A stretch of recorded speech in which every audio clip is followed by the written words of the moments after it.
참 오래간만에 말씀을 전하는데 하필이면 머리가 빡빡하게 회색 가디건을 입었네요.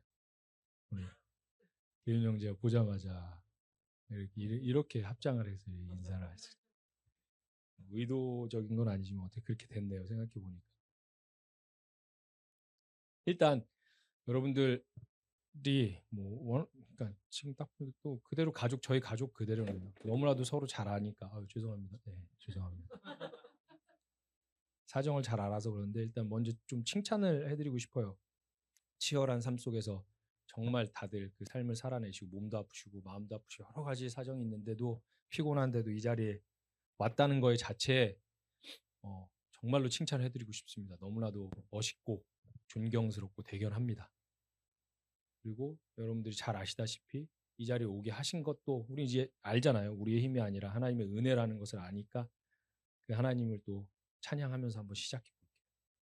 여러분들 오늘 제가 좀 여러 가지 이야기를 할 건데 정신을 좀 바짝 차리셔야 돼요.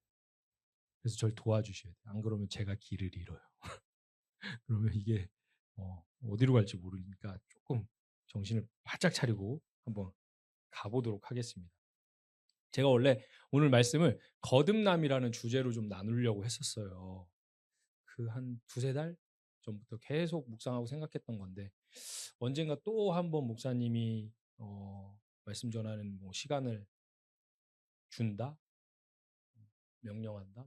저는 싫어하니까 약간 이거를.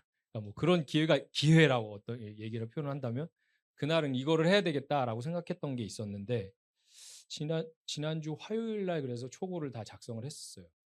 좀 많이 작성을 했는데 그냥 목사님이랑 통화 중에 어떤 이제 우리 교회 성도의 에피소드를 알게 되고 갑자기 생각이 이렇게 딱 주시는 마음 같은 느낌이 있었어요. 이걸 뭐라고 표현해야 될지 모르겠죠. 이건 아니고 다른 이야기를 나눠야 되겠다라고 했는데 그 순간 갑자기 또 찰나의 순간에 다른 마음이 또 들더라고요. 아니야. 지금 다른 주제를 잡으면 큰일 나. 왜냐하면 여러분 잘 아시다시피 저는 업무 과로에 지금 과중에 시달리고 있어요. 그래서 화요일 날 촉을 썼는데 없는다는 거는 불가능한 일이에요. 기한이 없기 때문에. 그런 유혹이 또 오더라고요. 아니야, 그냥 하던 거 하자. 누가 알리? 아무도 모른다. 아무도 모른다. 그리고 너무 중요한 주제고 거듭남이 어차피 하나님만 드러나면 되는 거니까라는 생각을 했는데 뭔가 강하게 들었어요.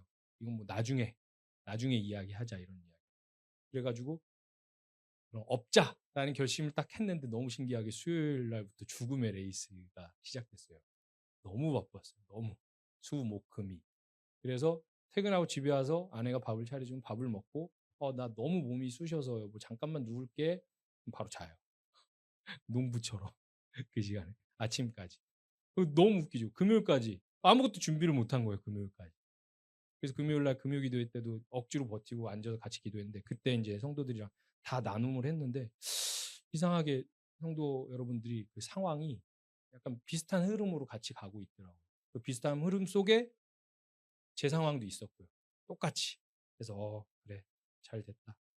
이거다라는 확신을 갖고 토요일 날 신기하게 기도회 잘 마치고 나니까 하나님 또 주시더라고요. 그래서 본문 잘 잡고 제목 잘 잡고 이렇게 쑥쑥쑥쑥 써나갔는데 그래서 시간이 너무 짧다 보니까 그래서 제가 같이 좀 집중력을 요한 거예요. 저도 길을 잃을지 몰라가지고.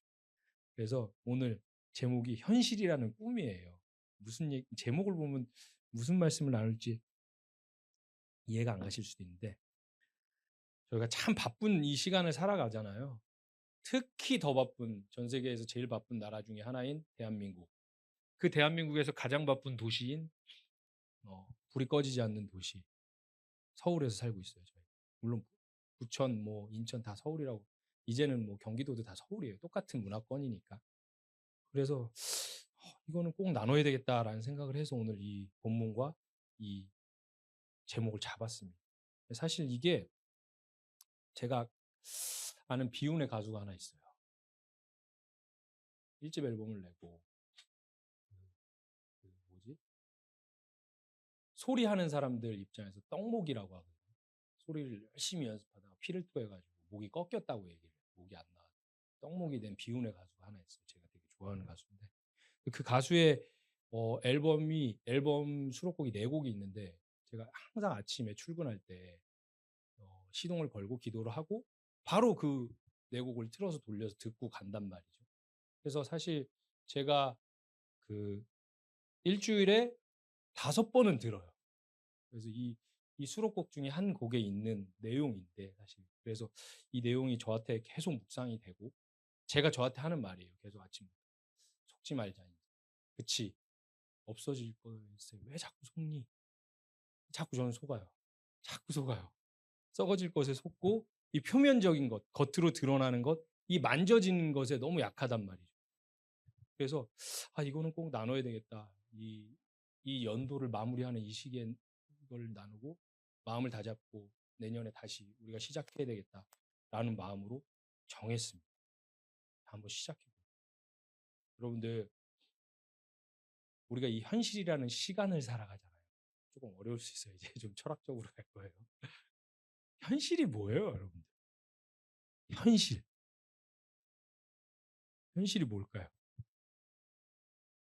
현실이라는 게 진짜 있는 거예요, 여러분들? 꿈과 현실을 구분하는 기준이 뭐예요, 도대체? 어떤 게 꿈이고 어떤 게 현실이에요? 너무 어렵나요, 질문이? 자, 현실 그 사전적 정의가 현재 실제로 존재하는 사실이나 상태래요. 그럼 현재 실제로 존재하는 그 실이라는 거잖아요. 허와 실의 반대. 허는 없는 거고 허상, 실은 있는 거라고 이야기를 하잖아요. 그 조건이 지각이라는 거예요. 오감의 문제로 느껴지는 것.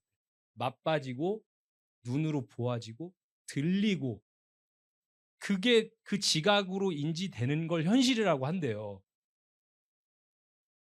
근데 이 지각이라는 게 절대적인 기준이 될 수 있어요. 진리처럼. 그러니까 지각으로 느껴지면 현실인 거고 지각으로 안 느껴졌다고 그게 현실이 아닌 건가요? 그럼 자, 한번 이제 페이지를 넘겨볼게요. 정신질환 환자들, 앓고 있는 환자들. 저도 환자죠, 사실은. 정신질환 환자죠. 공황장애를 앓고 있었습니다. 한번 느껴볼게요. 정신질환자들은 다른 사람이 볼 수 없는 것들을 봐요.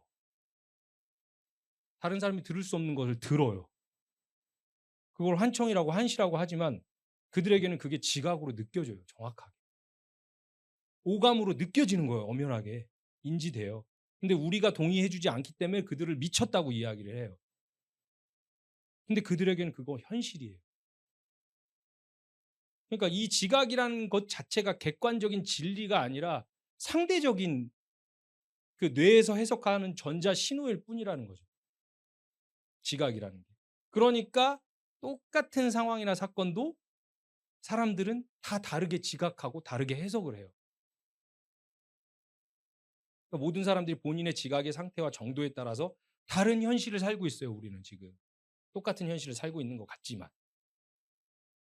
그러니까 누구에게서는 지금 핸드폰도 쓰고 150만 원 이상의 월급을 받는 군대가 너무나도 힘들 수도 있는 거고. 그렇잖아요. 힘든 저처럼 9천 원 받고 매일 맞아가면서 군생활 한 사람 입장에서는 그게 무슨 군생활이냐 이렇게 할 수 있지만 아닌 거예요. 다른 현실을 살고 있는 거예요. 지각이라는 거죠. 느껴지는 게 다르기 때문에. 그래서 이 지각이라는 게 누구에게 장악당하고 있는지에 대해서 사람은 다른 아예 삶을 살 수가 있어요. 두 부류로 갈라지죠. 그래서 예수님께서 율법주의, 인본주의에 빠져있던 바리새인들, 유대인들에게 너희의 아비는 마귀다라고 이렇게 이야기를 하죠. 너희는 죄의 종이다 이렇게 이야기했어요. 그러니까 그들이 지각을 장악하고 있는 거는 죄와 마귀예요. 근데 우리 성도는 우리 아버지는 누구죠? 그렇죠. 하나님 아버지죠.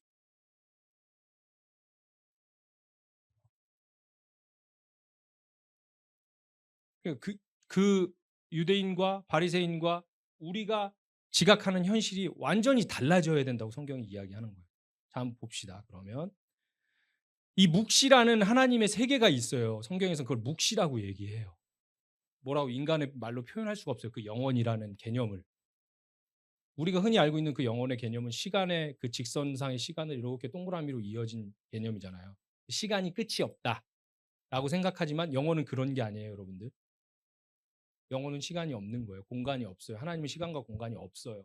그러니까 여기에 말로는 표현할 수가 없어요. 그 영원이라는 그 묵시라고 표현하는데 그 묵시의 세계에서 이 지금 우리가 사는 이 현실이 완료되어 있대요. 말로 표현할 수 없는 그 영원이라는 개념 안에서 완료되어 있는 세계래요. 그러면 이게 우리가 그 완료되어 있는 그 묵시의 세계에서 꾸는 꿈이라고 생각해 본 적 없어요. 지금 우리가 살고 있는 이 현실이. 한번 볼게요. 역사라는 시간이 있어요. 여러분들 여기 한번 보세요. 칠판이 있으면 그렸으면 좋겠는데 시작이라는 게 있어요. 베레시트 창세기에서 시작이 하죠. 창세기. 그 1장 1절 태초에 하나님이 천지를 창조하니라 히브리어로 베레시트 이렇게 시작되는 거예요. 그 시작점이 있어요. 시간은 직선으로 이렇게 흐르죠. 끝이 있대요. 이 시간은 꼭 종말이 있겠죠. 그러면 이 시간 전에는 뭐가 있어요? 그 방금 얘기했던 그 영원이라는 게 있잖아요. 이 끝이 있으면 또 이 끝나면 뭐가 있어요? 영원이라는 게 있어요. 사실 이게 지금 우리 시간 안에 갇혀 있는 개념으로 설명을 했기 때문에 이럴 수밖에 없지만 이 영원이라는 것은 시간 전에 있는 게 아니라 그냥 있는 거예요. 그리고 그 이 시간이라는 것은 다른 차원으로 의도적으로 하나님이 만들어 놓은 무대라는 거죠. 배우분들 쉽게 이해하는. 이건 다른 무대예요. 차원이 다른 곳에 있는 거예요. 지금까지 괜찮으세요? 어렵지 않으세요? 이해 가시죠? 제가 설명을 잘 못할 수도 있어요. 준비 기간이 너무 짧았기 때문에. 자, 그럼 다른 차원에서 뭔가 꿈처럼 그렇게 흘러가고 있는 거예요. 이 현실이.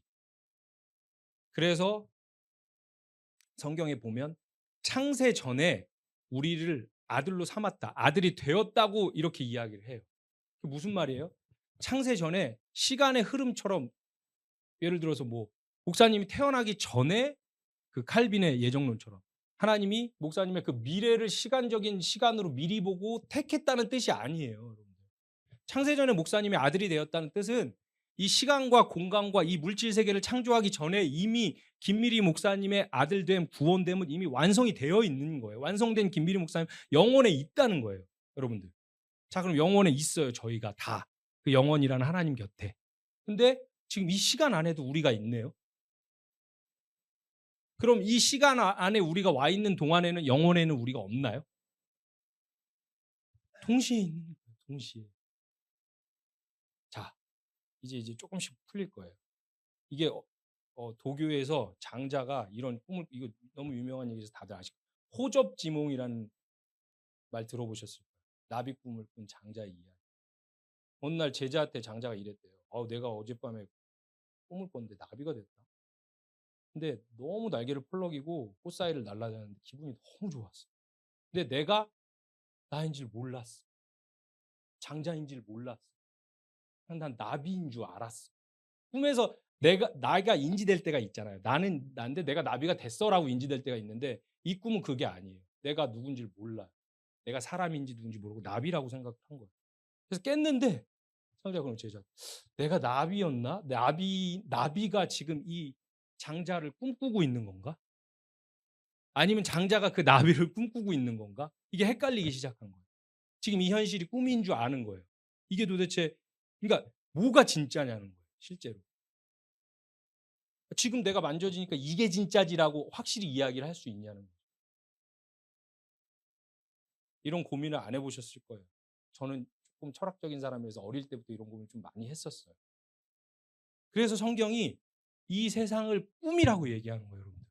성경에서는 이 세상을 꿈이라고 얘기해요. 꿈과 환상. 왜? 깨니까. 끝나니까. 우리가 흔히 얘기하는 꿈과 환상은 이 시간적인 미래에 대한 앞으로 나의 그 희망적인 미래에 대한 얘기잖아요. 꿈을 꾼다. 나는 축구 선수가 될 거야. 앞으로 시간이 지나 더 좋은 사람이 될 거야. 라고 하지만 성경에서 이야기하는 거는 아니야. 지금 여기가 꿈이야. 얘들아. 여기는 깰 거야. 한시적으로 내가 너희에게 허락한 꿈이야. 라고 이야기를 하는 거예요. 도대체 우리는 이 꿈을 왜 꿔야 됩니까?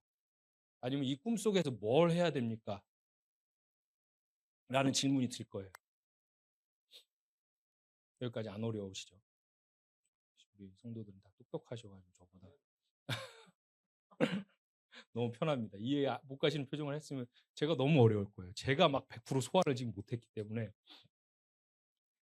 자, 방금 그 그래프처럼 시간이 이렇게 창조되어 있었고 그 시간 안에 우리가 지금 와 있어요. 뿅 하고 와 있어요. 선택권 없이 왔죠. 항상 제가 예를 들듯이 낭떠러지에 이렇게 서 있는데 뒤에서 누가 발로 팍 밀어가지고 뚝 떨어져서 여기 와 있다. 와 있어 여기. 아무 선택권 없이 왔어요. 그쵸? 태어나고 싶어서 태어나신 분 아무도 없죠 여기. 아니 본인이 원해서 왔으면 억울하지는 않아요. 근데 태어나 봤더니 우리 부모님 있고 선택권이 없고 그 연도에 그 시간에 그 나라에 그 인종의 그 성별로 뿅 났어요 그냥. 그리고 살아내야 되는 거예요 이 삶을. 왜 사는지도 모른 채. 또 힌두교나 불교에서는 윤회의 개념을 쓰잖아요. 그래서 열심히 살면 다음 생에 선택해서 사람으로도 나고 잘생긴 남자로도 나고 이게 일반 종교의 개념인 거예요. 그래서 그들이 선을 행하고 열심히 사는 거예요. 여러분들. 이 우리가 너무나도 당연시 생각하고 생각 안 하는 거잖아요. 왜 태어났나? 어디에서 와서 어디로 가는가? 도대체 이 세상을 왜 살아야 되나? 이 물어보면 진지충이라고 하잖아요. 진지한 사람을 벌레 취급을 하고 있어요. 이 세상의 문화가. 그렇잖아요. 이게 되게 오래된 말이죠, 벌써. 한 10년, 15년 전부터 쓰던 말이에요. 아니에요. 성도들은 지금 이 문제 방금 얘기한 거. 왜 태어났나? 왜 어디로 가는가? 난 어디에서 와서 어디로 가는가? 이 세상을 도대체 왜 살아야 되나? 이거에 대해서 정말 진지한 태도로 임해야 돼요. 분명히 우리 의도랑 상관없이 이 역사라는 시간 속에 밀려서 왔어요, 여러분들. 분명히 이 역사라는 시간은 의도적으로 누가 만들었어요. 이 무대를 누가 만들었고 우리 이 무대에 섰어요. 어쩔 수 없이 이 무대에 섰어요. 지금 여기 모이신 여러분들은 창세기 1장 1절을 신앙 고백으로 하는 분들이잖아요. 태초에 하나님이 천지를 창조하셨다를 믿고 이 자리에 와 있는 거잖아요. 그래서 이 주일날 놀러 안 가고 피곤한데 여기 앉아 있는 거잖아요. 그 창조 안에 보이는 산, 바다, 그 물질만 있는 게 아니거든요, 여러분들. 잘 아시다시피 시간과 공간이 그때 창조됐어요. 태초에 라는 이야기. 그 전에는 시간과 공간이 없었어요. 하나님은. 그러니까 의도적으로 만드신 거예요. 이미 완성된 내 아들과 딸들에게 뭔가를 알려주고 싶어서 훈련시키려고. 그럼 도대체 여기서 뭘 하고 가는 거예요, 여러분? 하나님의 백성들, 성경에서 이야기하는 하나님의 백성들은 이 시간과 공간, 이 역사를 반드시 거쳐가야 된대요.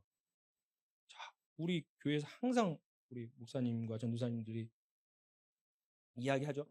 여기서 뭐예요? 이 시간 동안 하나님 배워야 되는 거예요. 하나님이 누군지를 배워야 되는 거예요. 그리고 나는 누구인지를 배워야 되는 거예요. 진리에 대해서 배우는 거예요. 그리고 그의 영광이 우리 안에서 나타나는 삶을 살아야 되는 거죠. 이게 원치 않는 시간의 삶을 사는 동안 꼭 해야 되고 가장 중요한 일이에요. 우리가 참 신기하죠. 오늘 목사님 기도하실 때도 그랬잖아요. 이거를 가장 중요하게 해야 되는데 이건 안 해요. 꿈을 꾸는데 이 무대에 올라왔는데 다른 걸 하죠. 그냥 이 무대가 현실인 줄 아는 거예요. 죽겠는 거예요. 그럼 당연히 이해하죠. 우리 같이 삶을 살잖아요. 지금 당장 내 여기 손톱 밑에 가시가 박혔는데 뭐가 지금 하나님이 중요합니까? 손톱에 가시가 중요하지. 그렇게 되는 게 인간이잖아요. 그래서 이 말씀을 나누는 거예요. 저에게 하는 거고 이 말씀의 1차 독자는 사실 저예요. 저한테 말하고 있는 거고 그 다음에 2차 독자 여러분. 제가 이렇게 허우적거릴 때 여러분들이 저에게 이 말씀으로 깨워주셨으면 좋겠어요. 가짜다. 이거 꿈이다. 진짜는 다른 것이다. 라는 걸 얘기를 해주셨으면 좋겠어요. 그러니까 흔히 우리가 말하는 신앙이 좋다고 여겨지는 사람들 있죠. 그럼 우리는 그렇게 생각하잖아요. 열심히 봉사하고 열심히 노력하고 순종했으면 좀 잘 살아야 되는 거 아니냐? 근데 그런 무의식의 뭔가가 있어요. 우리는 딱 세팅되어져 있어요. 그럴 거라고. 나도 그럴 거라고. 그래서 내가 못 살고 있으면 신앙생활을 열심히 안 했구나. 잘하면 언젠간 잘 살 수 있겠구나라는 게 여기 세팅되어 있단 말이에요. 근데 한번 눈을 열어서 보시라니까요. 누가 잘 살아요? 인간은 다 똑같아요. 계속 고난이 있어요. 좋았다, 나빴다, 좋았다, 나빴다가 있어요. 그러니까 이거는 신앙의 좋고 나쁨이 아니에요. 지금 우리 인생에 일어나는 모든 일들은. 이 수많은 에피소드들은 이 꿈속에서 주님이 억지로 허락하신 거예요. 뭔가를 알려주시려고. 가난하면 가난한 대로, 부자이면 부자인 대로, 잘생기면 잘생긴 대로, 뭐 아프면 아픈 대로, 건강하면 건강한 대로 꿈꾸는 동안 뭔가를 배워야 되는 거예요, 여러분들. 우리가 흥하면 흥하는 대로, 망하면 망하는 대로. 개업 예배 드리면 폐업 예배도 드려야 돼요. 진짜 성도는 폐업 예배 드리는 성도 한 번도 못 봤잖아요. 우리는 좀 그렇게 합시다. 누가 사업을 해서 망하면 폐업 예배 거하게 드립시다. 그게 진짜 성도예요. 일부러 하나님이 망하게 하셨단 말이에요. 근데 거기서 하나님을 원망하고 있잖아요. 우리가. 제가 그렇고. 제가. 왜 망하게 하셨겠어요? 아, 내가 이 사업을, 이 돈을, 예, 그 돈으로 착한 일 해도 소용없어요. 그러니까 자기만 쓰겠다는 게 아니라 내가 이 사업을 열심히 해서 부제도 많이 하고 교회 일도 많이 할 건데 그런 건 아무 중요하지 않아요. 그런데 그 사업을, 그 돈을 내 힘으로 삼았더니 안 되는구나. 내 힘은 거기서 오는 게 아니구나를 알려주려고 하나님이 망하게 하셨단 말이에요. 일부러. 꿈꾸고 있는 이 꿈에서. 근데 거기서 아휴, 죽겠네, 망했네. 도대체 내가 뭘 잘못했지? 하나님 날 왜 미워하시지? 낭망하고 있으면 진짜 진리에 대해서는 아무것도 모르는 거죠. 아직 이제 완전 0단계인 거예요, 그 사람은. 그럼 폐업 예배를 거하게 드릴 수 있죠. 아, 진리를 또 배웠네. 난 하나님 없이는 살 수 없네. 자, 그러면 하나님이 누구고 우리의 존재는 누구고 이 얘기는 안 할 거예요. 왜냐하면 너무 길어지니까. 이 얘기는 수요 성경 공부 오고 금요 기도회 오시고 또 주일 예배 오시면 목사님을 통해서 들으실 수 있습니다. 잘 모여주세요. 자, 그래서 하나님은 누구고 우리는 누구고 사는 동안 하나님의 영광을 우리 삶에서 드러내면서 살아야 된다. 영광에 대해서 잠깐만 짚어볼게요. 여러분들 영광에 대해서 개념을 잘 못 잡고 계시는 것 같았어요. 제가 한 몇 달 이야기하는 거 들어보니까. 흔히들 우리가 사용하는 영광은 뭔가 칭찬받을 만한 일을 하거나 높은 자리에 올라가거나 가치 있는 것을 하나님께 올려드리는 걸 영광이라고 생각해요. 그런 행위나 말을 영광이라고 생각해요. 그렇죠? 다들 그렇게 생각해요. 세상에서도. 근데 성경에서 나오는 이 헬라어 독사라는 영광은 그런 개념이 아니에요. 전혀 그런 거랑 상관없어요. 요한복음 8장 54절 누가 한번 찾아서 크게 읽어주세요. 요한복음 8장 54절에 뭐라고 나오는지.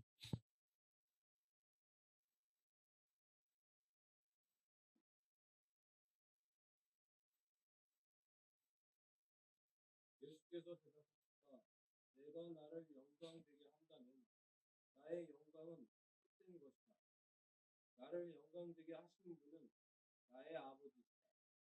너희가 너희의 하나님이라고 부르는 바로 그분이시다. 아멘. 여기서 보세요. 영광은 우리가 돌리는 게 아니에요. 누가 먼저 돌려요? 아버지가 먼저 우리에게 주시는 거예요. 그게 순서예요.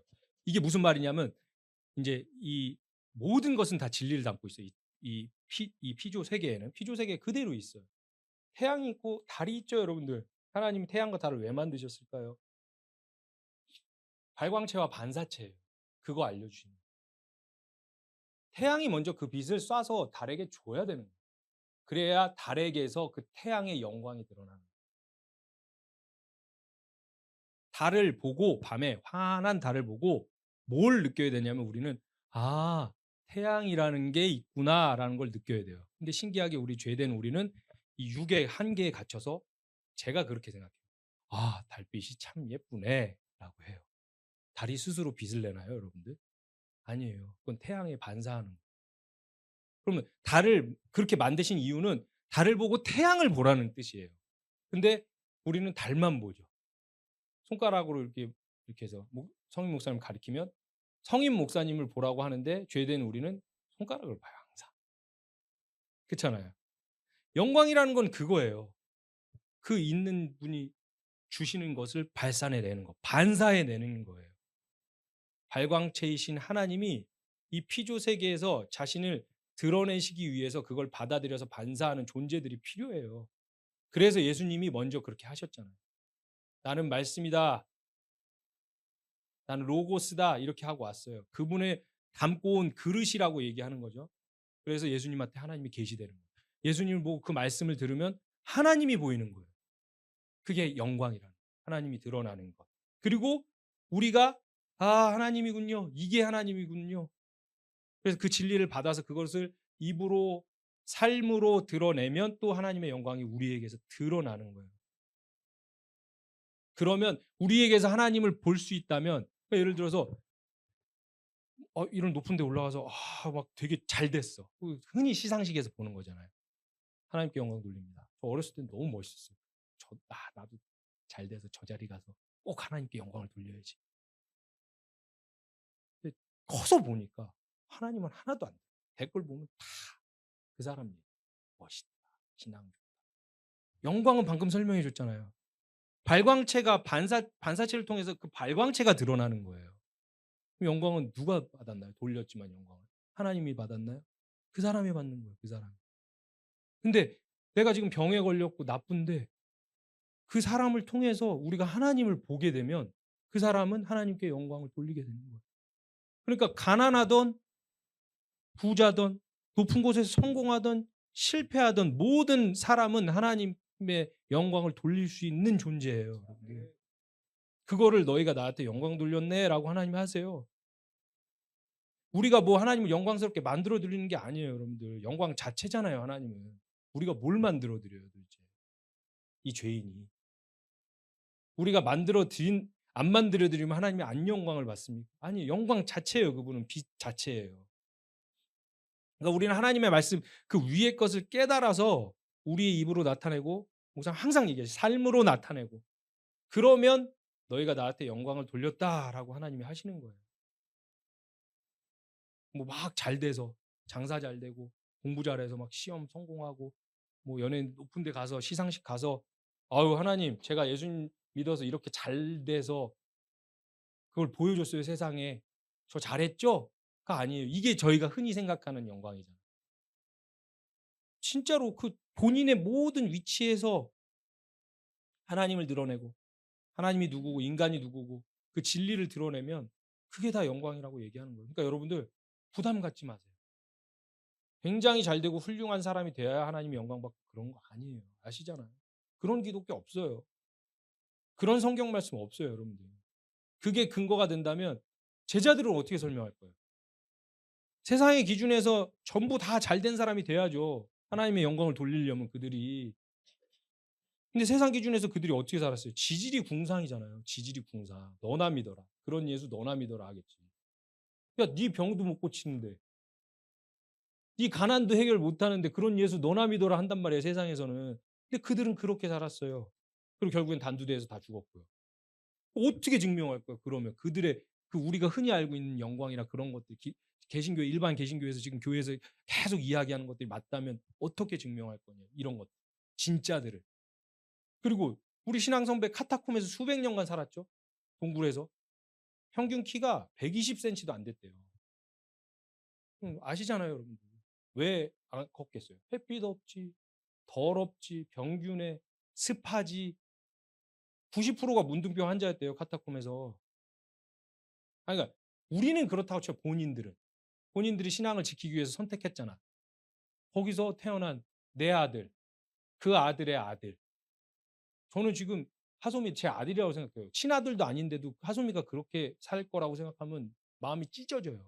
근데 그 손자, 근데 내 신앙 때문에 못 나가는 거야, 동굴에서. 그들이 그렇게 사는데. 그럼 그들을 통해서는 하나님의 영광이 안 드러나요? 여러분들? 영광은 그런 거 아니에요, 여러분. 제가 항상 얘기하죠. 여러분들 이왕이면 잘 사세요. 잘 되셔서 저 밥도 좀 사주시고 저 생일 때 좋은 것도 좀 사주시고 하세요. 근데 이 잘 살고 못 사는 건 기독교 신앙이랑 아무 상관없다니까요. 여러분. 그럼 본인이 노력해서 열심히 하면 잘 되는 거예요. 잘 되다가도 하나님이 또 그에게 부를 맡기시고 싶으면 그냥 막 부어주시기도 해요. 그러다가 요는 뭘 또 알려줘야 되겠다 하면 뺏으시기도 하고. 그러니까 여기에 연연하고 살 이유가 없는 거예요. 우리 에너지를 거기다 쓰면 안 되는 거죠. 그러니까 가난하고 명심해야 될 게 우리가 가난하다고 아프다고 실패했다고 기죽지 마세요. 가난을 질병을 실패를 악이라고 규정한 이 세상에 놀아나서 속아서 절망하지도 마세요. 진짜 속으면 안 돼요, 여러분. 각자의 자리에서 하나님을 찾아갈 수 있게 하나님이 은혜를 주셨대요. 그래서 우리 여기 모인 거예요. 자, 다시 돌아올게요. 역사라는 게 있어요. 시간이에요. 하나님의 백성들이 이 역사라는 시간 속에서 어디에서 나와서 어디로 들어간다고 하죠? 목사님 설교 많이 들어서 아시잖아요. 출애굽기 한번 생각해 볼게요. 어디에서 나와서 어디로 들어가죠?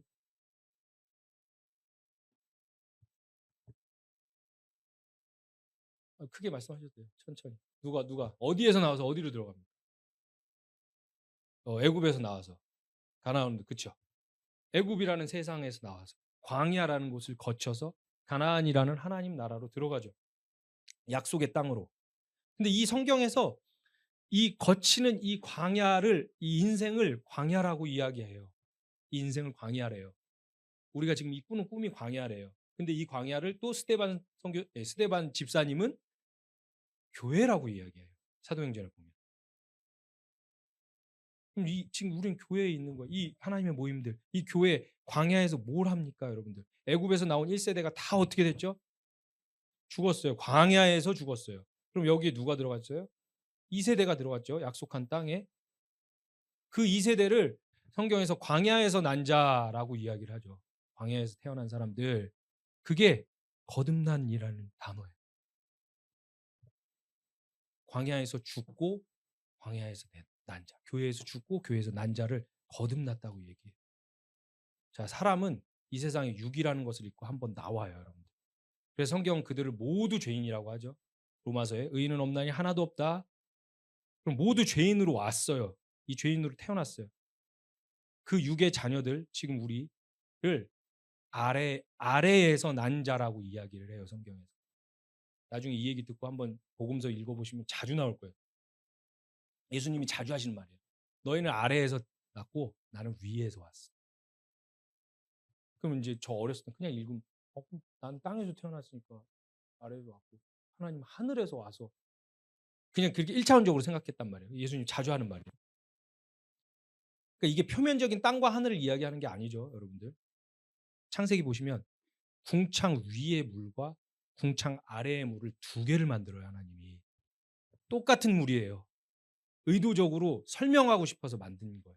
궁창 위의 물은 그 히브리어 원어 보니까 맴이라는 그 단어인데 말씀, 진리, 근데 또 똑같이 반대 개념 바다, 저주 같은 뜻을 갖고 있더라고요. 자, 그럼 밑에 물은 뭐예요? 대표하는 게 바다잖아요. 성경에서 바다는 다 저주예요. 다 빠져 죽는 거예요. 그러니까 이 밑에 물이 위의 물, 밑에 것들이 육이 영의 것으로 해석이 되어지지 않으면 다 죽는 거예요. 그래서 홍수 나서 죽고 그거 먹어서 죽고 건너다 죽는 거예요. 이 물이 이 물로 물이 바다 덮음 같이에요. 이게 그 찬양이에요. 가 돼야 진리가 되고 완성이 된다는 뜻이에요, 여러분들. 근데 그 물이 성령을 의미해요. 똑같아요. 물, 진리, 말씀, 생명, 성령. 그래서 예수님이 거듭날 때 뭘로 거듭나냐 했을 때 물과 성령 이렇게 이야기하는 거예요. 동일한 단어예요. 물과 성령 할 때 그 접속사 카이가 접속사로만 쓰이는 게 아니라 유대 문학에서는 강조용법으로 쓰여요. 똑같은 걸 강조할 때. 물, 성령, 진리는 다 똑같은 말이에요.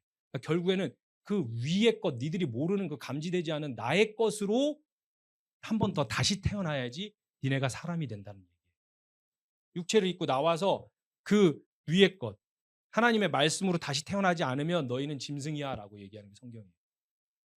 나의 영을 너희에게 붓지 않으면 루아흐, 하나님의 영이 너희에게 없으면 육체를 갖고 있는 너희는 그냥 짐승이야. 동물과 다를 게 없어 라고 이야기해요. 생물학에서는 다르다고 얘기하지만 사실 동물이랑 사람이 다른 게 뭐가 있나요? 지능이요? 동물보다 지능 못한 사람도 되게 많아요. 돌고래 IQ보다 못한 사람들 저희 교회는 없으시라고 보고요. 뭐 좀 대형 교회 가면 많이 앉아 계실 거예요. 자존심 상할 필요 없어요. 평균 IQ가 뭐라고 했지 사람들이? 100? 80? 그럼 돌고래보다 낮아요. 범고래 뭐 이런 거보다 침팬지보다. 그럼 지능은 동물과 사람의 구분 기준이 아니에요. 그럼 뭐가 있을까요? 동물과 사람의 구분 기준.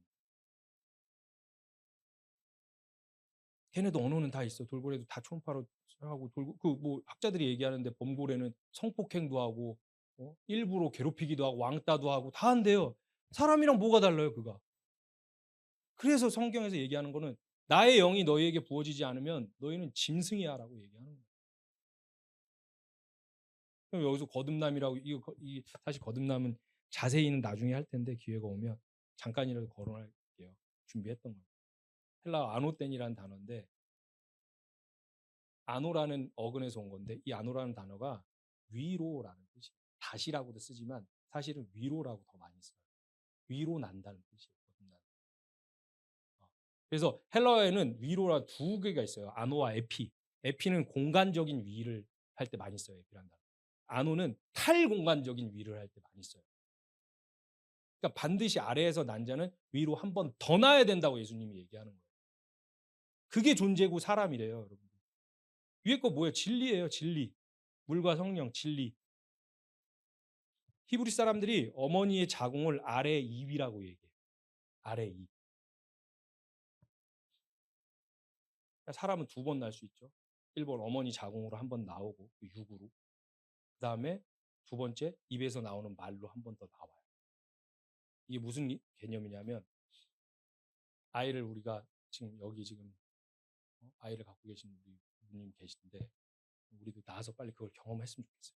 아이를 낳으면 부모가 제일 먼저 하는 게 이거예요. 좀 많이 봤어요. 아빠 해봐. 아빠 해봐. 아직 말 못하는데 아빠, 아빠, 엄마 해봐. 엄마. 뭐 계속 하는 거예요. 어느 날 그 아이가 갑자기 아빠 그래요. 그 시기는 아무도 몰라요. 이게 뭐냐면 계속 그 아버지가 한 말을 듣고 그 아버지의 말을 뱉은 거예요. 아버지가 하는 우리의 그 말씀을 듣고 우리가 그 아버지의 진리를 뱉는 게 그 교육이라는 거예요. 그리고 교육하죠, 말로. 그래서 사람이 되는 거예요. 그러니까 태어나서 이 육을 입고 이 뭐라 그러지? 생물학적으로 종이 호모 사피엔스라 사람이라는 게 아니에요. 지금 누가 신혼부부가 아이를 낳았어. 걔 사람 아니에요. 교육 안 시키면. 늑대굴에 그대로 갖다 놓잖아요. 늑대예요.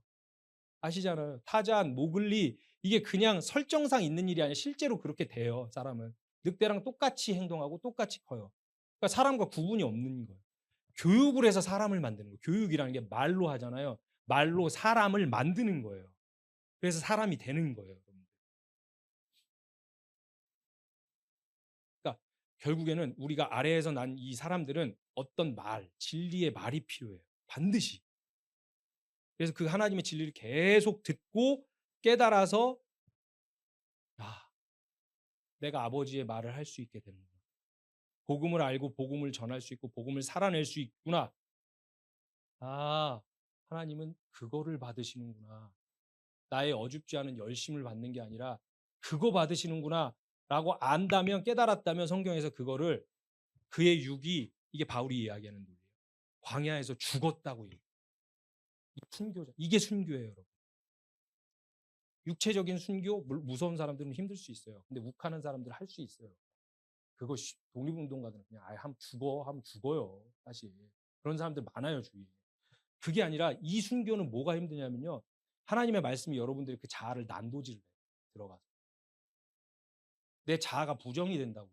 사람은 자아가 성숙돼야 좋은 거예요. 그래서 여러분들이 나를 인정해주고 아이고 목사님, 전도사님 그렇게 힘든 가운데 말씀 참 잘 해주셨네요. 해야 막 자아가 커지고 기분이 좋은 거예요. 사람은 그래야 살아요. 그러니까 이거 하지 말자는 거 아니에요. 우리 사랑하는 성도들끼리는 생활 속에서는 해야죠. 근데 말씀을 가지고는 자아를 부신다니까요. 하나님 오셔서. 순교에 죽는 거예요. 그걸 죽었다고 얘기해요. 그리고 너무 웃긴 게 이 말이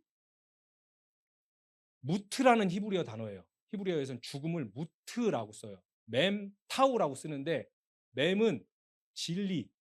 그러니까 물론 상형 문자에서 여러 가지 뜻이 있어요. 진리. 타우는 마지막 글자는 완성이에요. 진리로 완성되는 거예요. 죽는 거예요. 그걸 죽었다고 해요. 진리로 완성이 되면. 육은 죽고 위로 다시 태어나는 거예요. 그러니까 우리는 성경이 진리의 말씀이 뭔지를 반드시 알아야죠. 이 꿈에서. 그냥 그 도덕경처럼 부모를 공경하라, 장수하리라, 속옷을 달라는 사람에게 겉옷까지 줘라. 이렇게 성경을 가면 안 된다는 거예요, 여러분들. 뭐 나중에 기회 있으면 그 얘기 해줄게요. 호구대라는 얘기 아니에요. 속옷은 율법이고 겉옷은 복음이에요, 여러분들. 속옷 율법을 너희에게 알려달라는 사람에게 복음으로 주라 이런 뜻이에요. 진리로 주라 이런 뜻이에요, 여러분들. 레위기에 보시면 여러분 난태생은 다 부정하다고 나오죠. 난태생이 뭐죠? 아래에서 나는 거다. 자, 그럼 우리는 또 저 같은 육신에 갇혀 있는 사람은 새, 파충류, 양서류, 어류 다 알랐잖아요. 얘네는 부정한 거구나. 그래 먹지 말아야지. 이렇게 하고 만단 말이에요. 하나님이 심심해서 그랬겠어요. 본인이 창조한 창조물들. 자, 그러면 얘네만 아래에서 날까요? 포유류도 아래에서 나요. 양막에 쌓여 있는 양막이 알이에요. 그럼 뭐예요? 생명체는 다 부정하다는 거예요. 감사합니다. 다 부정한 거예요. 하나님의 영이 부어지지 않은 생명체들은 다 부정하다는 거예요. 예수님 마태복음 이렇게 예루살렘아 예루살렘아 암탉이 새끼를 부르듯이 내가 너희를 얼마나 불렀니 너희는 근데 거절했다. 왜 불러요 암탉이? 품어서 알을 깨서 병아리로 만들려고. 다시 나게 만들려고. 하나님의 말로 위의 말로. 그러니까 하나님이 의도적으로 일부러 생명을 만드는 인간의 신체 기관에 배설물이랑 같이 나올 수 있게 만들어요. 생식기가 배설물을 배출하기도 하고 생명을 배출하기도 하잖아요. 같이 있잖아요. 더러움과 깨끗함. 모든 건 진리를 담고 있어요. 여러분. 우리가 포착을 못해서 그렇지. 보라 이거예요. 너희들이 나 없이 생명이라고 내놓는 것들은 다 부정하고 가치 없는 거야라는 걸 보여주는 거예요. 내 영이 없으면. 내가 없으면 진리로 다시 나지 않으면 자, 반드시 사라질 거예요, 여러분들. 위로 나지 않는 진리로 나지 않는 배설물은 반드시 사라지는 거예요, 여러분들. 근데 우리가 이걸 모르고 이 꿈속에서 진리로 위로 날 생각은 안 하고 그냥 육체로 이 난 걸 위해서 일하고 제 얘기하는 거예요. 일하고 돈 벌고 먹고 마시고 가꾸고 그냥 이렇게만 산다면 이 쓰레기에다가 맨날 금칠하는 거예요. 똥에다가 금칠하고 있는 거예요, 맨날. 그거 아무것도 아니에요, 여러분들. 제가 저한테 하는 거 인서봐 아무것도 아니에요. 반드시 곧 사라질 거예요. 결국에는 우리가 말씀으로 계속 사람 통해서 말씀 듣잖아요. 그 말씀으로 완성이 되면 무트 진리로 완성되다 죽음 그럼 그 사람의 육이 죽고 진리를 품고 오신 예수님이 먼저 보여주셨죠. 말씀이 되셔서 십자가에서 죽었어요. 이 십자가라는 단어가 스타우로스라는 단어예요. 영어 크로스가 아니에요, 여러분들. 스타우로스라는 단어는 기둥이란 뜻이에요. 십자가를 저걸 보시면 안 돼, 이제 저 형태를. 스타우로스 성경에서 십자가라고 얘기하는 그 원어 단어는 스타우로스는 기둥이에요. 언약의 기둥. 약속이라는 거예요. 그래서 모든 종교가 기둥을 갖고 있는 거예요. 탑이 있는. 진리는 하나예요. 구전되어서 내려왔어요. 그러나 우리 성경을 갖고 있는 우리는 확실히 알고 그들은 왜곡되어져서 내려오기 때문에 천하대장군, 지하여장군, 불교의 탑 모든 게 다 기둥을 갖고 있어요. 그래서 예루살렘 성전도 탑이었어요. 지금은 많잖아요. 건물들이 다 이렇게 위로 올리잖아. 그 로마 시대 때는 가로보다 세로가 사이즈로 긴 건물이 없었어요. 근데 예루살렘 성전은 가로보다 세로가 길어요. 탑이에요. 탑. 언약, 기둥. 이 스타우로스가 이스템이라는 동사에서 나왔는데 이스템의 뜻이 똑바로 세우다라는 뜻이에요. 똑바로 세우다. 신랑 옆에 신부로서 똑바로 서 있다. 좌로나 우로나 치우치지 않고 똑바로 서 있다. 그런 뜻이에요. 말씀 안에서 똑바로 서 있다. 말씀 안에서 내 안에서 선과 악이 해결돼서 선악에서 자유로워지면 맨날 우린 선악 판단하자. 이거는 선이야. 이건 악이야. 이건 맞는 거야. 이건 틀린 거야.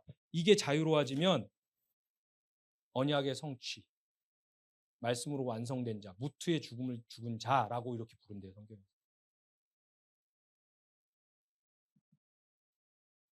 자, 이제 마무리를 한번 해볼게요.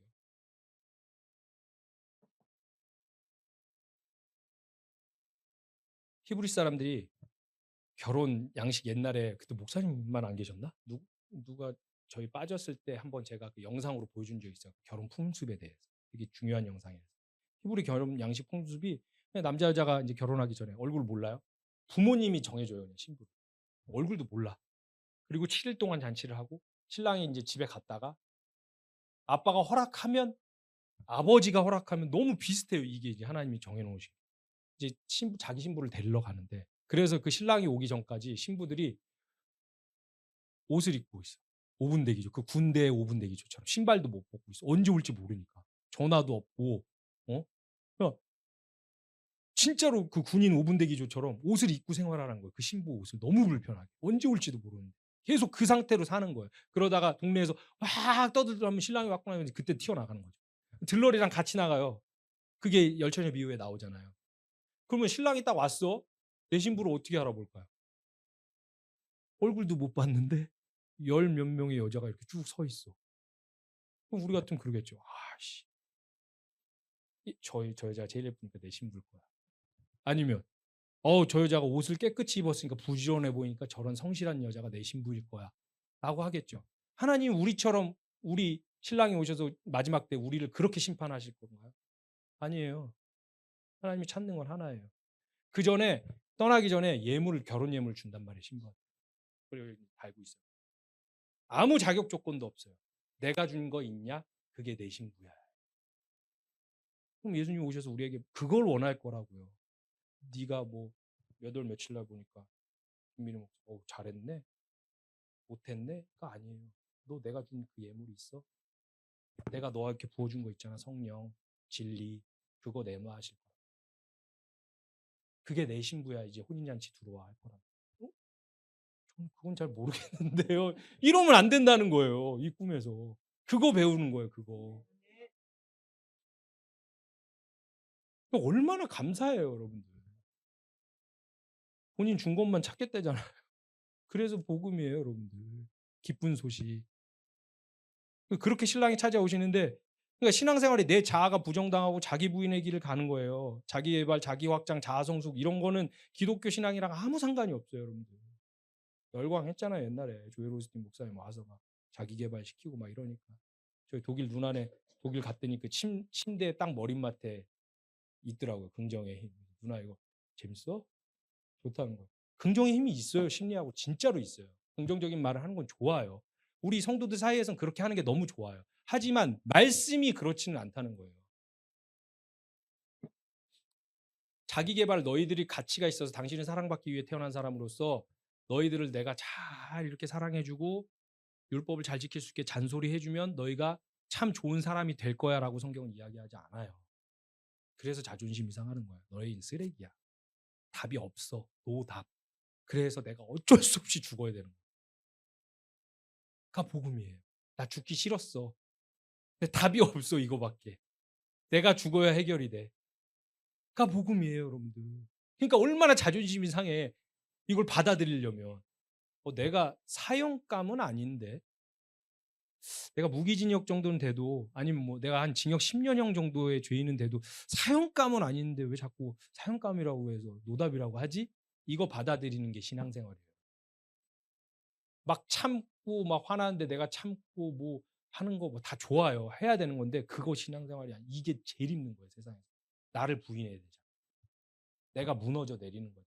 내 존재가 가치 없다고 얘기하는 거예요. 하나님 없이는. 옛날에 여러분들 선풍기 아줌마라는 아줌마 아세요? 여기 아시는 분들 나이가 좀 있으신 분들이고 모르시는 분들은 좀 프레시한 분들이에요. 그 가수 출신이었나? 좀 무명 가수 연예인 출신이셨는데 얼굴도 예쁘셨더라고요. 그냥 어느 날 집에서 공업용 기름을 그 필러처럼 본인이 직접 예뻐지려고 넣기 시작한 거예요. 뭐 더 팽팽해져. 근데 이게 막 망가지기 시작하고 뭐 환청이 들리셔서 막 더 눕고 더 눕고 하다가 얼굴이 이렇게 커진 거예요. 여기 막 들어가. 그래서 이제 그가 언론을 타고 막 사람들이 여론이 불쌍하고 막 안타까워해서 그 돈 많고 막 이런 사람들이 독지가들이 돈을 내서 수술을 할 수 있게 됐어요. 수술하려고 딱 열었는데 이게 한쪽에 이렇게 모여서 딱 자를 수 있는 게 아니라 그 기름이 살과 피가 되고 분리는 안 되는. 그럼 이제 그거를 수술하려면 난도질을 해야죠. 이제 피부터 시작해서. 그렇지. 얼마 전에 돌아가셨다고 나왔는데 언론에 한 2, 3년 전에 수술하시고도 거의 뭐 얼굴이 살짝 줄어들긴 했는데 똑같아요. 그게 살과 피였으니까 결국엔 생살을 잘라내는 거니까. 지금 이게 우리의 모습이에요. 우리 나름대로 어렸을 때부터 자아를 다 확장해서 형성되어 있고 우리 안에 선과 악의 판단 기준이 있고 우리 안에 도덕적인 것들이 다 자라났는데 이걸 다 부인하려면 하나님의 말씀이 좌우의 날성검이 와서 그냥 난도질을 해야 돼요. 우리를. 이게 좋아요, 여러분들? 아파요. 내가 가치라고 생각하는 것들 있잖아요, 여러분들. 생명처럼 여겼던 것, 돈, 인기, 명예, 아니 뭐 부모, 가족, 자식, 남자친구, 여자친구, 강아지 뭐 다 하다못해 애착 가지고 있는 모든 것들이 아무 가치 없고 없어질 거라는 걸 하나님께서 알게 하시려고 하는 거예요. 우리 삶 속에서 그거 끊어내신대요. 우리가 원하든 원치 않든 성도라면. 나만 갖고 그러세요 할 필요가 없어요. 그게 나를 진짜 하게 해주지 못하는 것을 알게 하시려고. 아직 모른다면 계속 난도질 당할 거예요. 각오하세요. 이런 얘기 하기 싫어요. 저한테 하는 얘기니까. 각오하셔야 돼요. 자, 이렇게 해서 난도질 당해서 여러분들이 결국엔 진짜로 알게 됐어. 그럼 이제 뭘 붙들겠어요, 우리가? 진짜 생명 주세요. 이럴 거잖아, 이제. 영원한 거 바라보게 돼. 이제 이렇게 올라갈 거 아니에요. 그 사마리아 여인이 얘기했듯이 이제 나 물 길러 오는 거 이제 너무 지치니까 한 번 마시면 이제 목 안 마른 그 영원한 그 진리, 생명 저 주세요. 그렇게 매일 기도하게 될 거 아니에요. 그걸 신앙생활이라고 한대요, 성경에서. 종교생활이 여태까지 우리가 했던 게 종교생활이에요. 와서 잘못했으면 빌고 좀 뿌듯해지고 또 착한 일 하고 또 실패하고 매번 반복하고 왜 이렇게 살아야 되는지 맨날. 그게 아니에요. 방금 이야기한 걸 신앙생활이에요. 얼마나 이 신앙생활이 어려워요. 근데 이 광야에서 이 무트의 죽음을 반드시 겪어야 된대요. 그래서 그것을 삶으로 살아냈을 때 이게 겉옷이네. 내 부끄러움을 완전히 가려주는 진리의 옷이네 라고 알게 되는 거죠. 거기에서 무슨 여러분들이 어떤 인물이 되고 어떤 노력을 해서 어떤 업적과 성취내는 게 뭐가 중요해요 도대체. 이 지금 여러분들이 앉아있는 이 역할을 하나님이 잠깐 맡긴 거예요. 장은영이라는 역할로. 무대를 만들어 주셨잖아요. 잠깐 맡긴 거예요. 여러분. 이 역할은 잠시 후면 끝나요. 근데 이 세상에서는 이 역할 갖고 사람의 가치를 매기죠. 스펙 가지고 사람 평가하고. 이 스펙이 왜 필요해요? 하나님. 토플 토익 점수가 왜 필요해요? 근데 우리는 맨날 이런 것만 구하잖아요. 제가 일주일 내내 그랬어요. 설교 준비하면서 저를 통해서 하나님의 말씀이 잘 선포되길 원합니다라는 기도도 했지만 더 많이 했던 기도가 있어요. 제가. 하나님, 제가 직장을 관두는데 불안합니다. 실업급여를 잘 받을 수 있게 해주세요. 대환대출이 돼야 되는데 대출을 잘 받게 해주세요. 계속 기도했어요.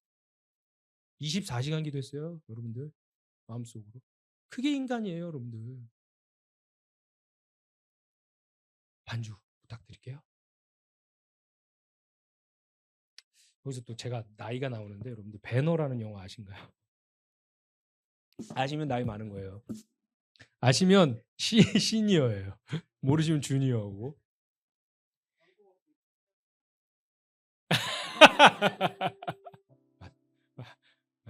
맞아요. 역시 천재 개그맨이십니다. 네. 그 배너라는 영화에 보면 유다 배너 역할을 한 사람이 참 안타깝지만 총기협회 회장이에요.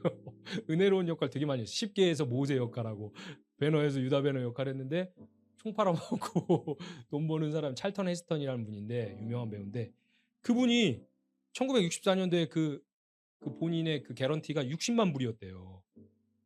그리고 그 영화에서 로마 황제로 나왔던 사람은 뭐 한 일당 한국 돈으로 따지면 몇만 원짜리 엑스트라요. 근데 그 영화 안에서 찰턴 헤스턴이 60만 불 대배우가 얼마나 고생을 많이 한 줄 아세요? 그 옛날 영화에서 CG도 없어. 대역도 못 써. 그 갤리선에서 그게 또 영화가 한 3시간인가 4시간짜리 영화예요.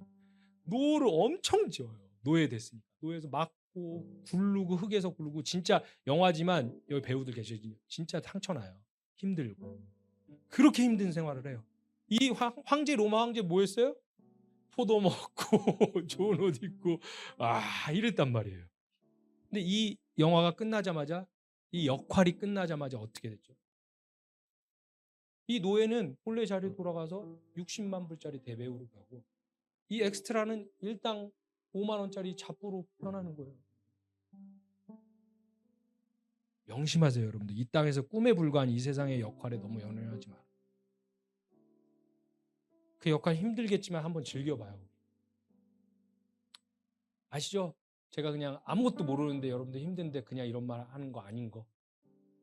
저도 힘들거든요. 같이 좀 해봅시다, 우리. 그러니까 여러분들 하나님을 아셔야 돼요. 그 말씀을 아시고 진리를 아셔야 돼요. 그래서 진짜 자유를 맛봐야 우리가 이 길을 갈 수 있는 거예요. 근데 또 아시죠? 오래 지속되지도 않아요. 깨달아. 금방 잊어버려요. 그게 사람이에요. 그래서 같이 모여서 교회 이 가나안 성도 하면 안 되는 거예요. 혼자 온라인으로 예배 못 들어요. 내가 까먹으면 너가 알려줘야 되죠. 그래서 우리 신앙의 선배들 평생에 듣던 말씀 또 들려주세요. 또 들려주세요. 계속 이런 얘기 하잖아요. 새로운 말씀이 아니라 평생에 듣던 말씀. 까먹으니까. 그래서 우리는 말씀을 배워야 합니다. 여기에 사활을 걸어야 돼요. 진리 자체가 되라는 거예요, 여러분들. 우리 이런 교회 돼봅시다, 진짜. 이 현실이라는 꿈을 한번 잘 꿔봅시다. 이 없어질 것에 속지 말고 영원한 것, 오늘 본문처럼 바로 그 위의 것을 바라보며 이 역사라는 시간에서 무투의 죽음으로 말씀으로 완성되는 그 죽음을 잘 견뎌서 서로 밀어주고 끌어주는 하나님의 영광을 반사체로서 충분히 발산해내는 그렇게 다시 태어나는 사랑하는 여러분과 제가 되기를 우리 주 그리스도 예수의 이름으로 축복하고 말씀을 마치겠습니다. 기도하겠습니다. 감사합니다, 하나님. 이 세상에서 살기 때문에 세상에 갇혀있고 육체에 갇혀있기 때문에 저희가 보고 느끼는 것에 이게 다라고 생각할 수밖에 없는 아들과 딸을 불쌍히 여겨주시사 저희에게 영의 눈을 열어주시옵소서. 이것이 하나님께서 한시적으로 허락하신 우리의 무대임을 알고 여기서 무엇을 해야 할지 알게 하시고 이 역할에 너무 힘들어서 낭망하고 빠져있지 않고 서로 이 역할을 잘 견뎌내며 이 시간 속에서 이 삶 속에서 해야 되는 일, 하나님을 배우고 나를 배우고 하나님의 영광을 드러내는 그런 참 성도로 살 수 있게 우리 예배하는 교회에 사랑하는 식구들을 지켜주시옵소서. 그렇게 하실 주님을 찬양하고 그렇게 하실 주님을 기대합니다. 그 영광을 저희가 보길 원합니다. 아버지, 긍휼을 베풀어 주시옵소서. 아버지의 모든 은혜에 대해서 참으로 감사드리며 살아계신 예수 그리스도의 이름으로 기도하옵나이다. 아멘.